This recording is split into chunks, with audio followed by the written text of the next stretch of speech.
ఓం నమ శివాయ. మహామృత్యుంజయ మంత్రం విశిష్టత గురించి మనం ఈరోజు ఈ వీడియోలో తెలుసుకోబోతున్నాం. అంతకంటే ముందుగా అయితే మన ఛానల్ని ఎవరైనా మొదటిసారి చూస్తున్నట్లయితే ప్లీజ్ లైక్ చేయండి, షేర్ చేయండి, సబ్స్క్రైబ్ చేయండి. అలాగే పక్కనే ఉన్న బెల్ ఐకాన్ కూడా క్లిక్ చేసి ఆల్ అనే ఆప్షన్ ప్రెస్ చేసి ఉంచుకోండి. నేను వీడియోస్ అప్లోడ్ చేసిన వెంటనే మీకు నోటిఫికేషన్ ద్వారా వస్తాయి. ఇక వీడియోలోకి వెళ్దామా? మరి మహామృత్యుంజయ మంత్రం విశిష్టత గురించి తెలుసుకోబోతున్నాం. ఓం త్రయంబకం యజామహే సుగంధిం పుష్టివర్ధనం ఉర్వారుకమివ బంధనాన్ మృత్యోర్ముక్షీయమామృతాత్. ఈ మంత్రానికి అర్థం ఏమిటంటే, అందరికీ శక్తిని ఇచ్చే ముక్కంటి దేవుడు సుగంధభరితుడు అయిన శివుణ్ణి మేము పూజిస్తున్నాము.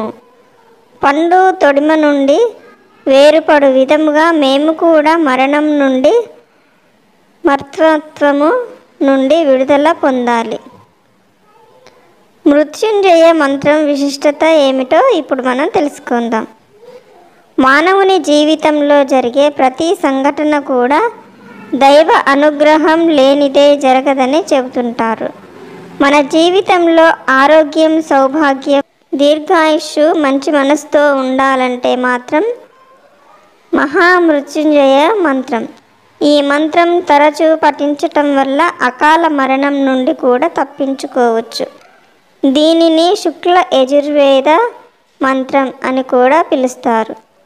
శైవులు దీనిని రుద్రాభిషేకంలో, వైష్ణవులు పాచరాత్ర దీక్షలో హోమ భస్మధారణ మంత్రంగా చెప్పుకుంటారు. ఈ మహామృత్యుంజయ మంత్రం ఎంతో పవిత్రమైనది. పురాణాల ప్రకారం క్షీరసాగర మథనం నుంచి ఉద్భవించిన కాలకూట విషాన్ని సేవించిన ఆ పరమేశ్వరుడు మృత్యువును జయించి మృత్యుంజయుడుగా పేరు పొందాడు. అటువంటి విశిష్టత కలిగిన ఈ మహామృత్యుంజయ మంత్రాన్ని ఎవరైతే చదువుతూ ఉంటారో వారిపై ఆ పరమేశ్వరుని అనుగ్రహం ఉండి వారు కూడా మృత్యుంజయులు అవుతారని పండితులు చెబుతున్నారు. మహామృత్యుంజయ మంత్రాన్ని సంజీవని మంత్రం అని కూడా చెబుతారు. మన జీవితంలో ఏదైనా ఆపదలు కలిగినప్పుడు, అనూహ్య సంఘటనలు ఎదురైనప్పుడు లేదా ఏదైనా ప్రమాదాలు సంభవించినప్పుడు మృత్యుంజయ మంత్రాన్ని చదవటం వల్ల అకాల మరణం నుంచి బయటపడవచ్చు.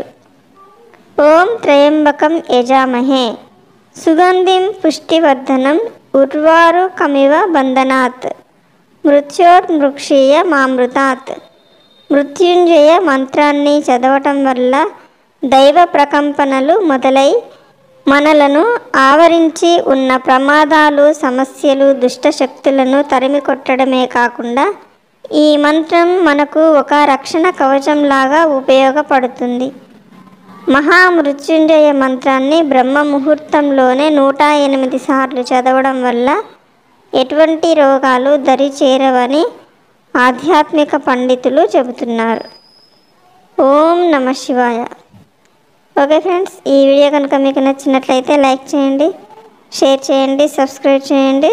Thank you friends, thank you very much.